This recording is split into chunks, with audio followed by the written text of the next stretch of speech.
So ayan mga kadrama-rama, alam ko pong inaabangan nyo po no, yung next na mangyayari dito sa Born to Shine dahil alam naman po natin ngayon yung mga nagawa po talaga ni Megan dito nga po talaga kay Miss Monica no, imbis na magkakaroon sila ng advertisement yung pizza wrap ay hindi po talaga nangyayari dahil nga po talaga sa mga kagagawan po talaga ni Megan dahil nagsuka nga po talaga siya no, at posible din talaga na buntis itong si Megan.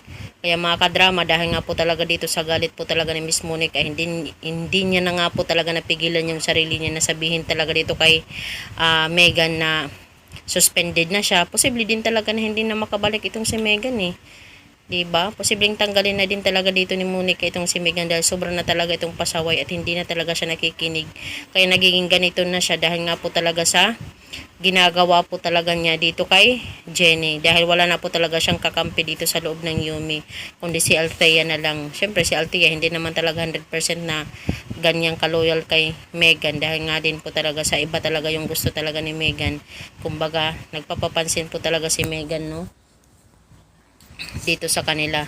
Kaya dahil nga po talaga itong mga kadrama ay wala na nga po talagang magagawa itong si Megan dahil siya naman po talaga yung nagsimula ng kaguluhan dahil nga po talaga sa sobrang insecure niya at saka sa inggit niya or jealous niya dito kay Jenny, ito yung nagagawa niya at ngayon malaman pa niya naging magkapatid pa talaga sila ay talagang napaisip na talaga itong si Megan dahil din talaga sa pag-brainwash ng kanyang ina na mapupunta daw kay Jenny lahat. Hindi naman ganun si Jenny ka sakim para angkinin niya yung kung anong meron siya, diba? Dahil gumagawa po talaga ng paraan itong si Jenny para mapaangat po talaga yung buhay nila at hindi siya umaasa sa kung anong kayamanan yung makukuha niya mula dito kina Miss Amelia. Dahil ginagawa po talaga ni Jenny yung lahat, yung best niya ay pinapakita po talaga niya at siya din po talaga ay ipinanganak na magsashine po talaga siya kaysa kay Megan, diba? Kasi dati alam naman po natin kung anong ginawa talaga nila Dara dito kay Minchi na talagang tinanggal nila sa Rosabelas na kung saan yung buhay ni Minchi at saka ni Jenny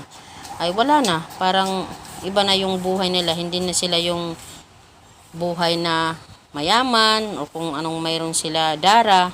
Pero ngayon ay talagang bumabawi po talaga sila no dahil alam naman po natin na bilog talaga ang mundo no. Dahil pag para sa iyo talaga no. Hindi na kailangan ipilit pa. Kaya mga kadrama, abangan na lang po natin yung next na mangyayari dito kay Megan dahil talagang pagsisisihan niya yung lahat ng mga nagawa niya.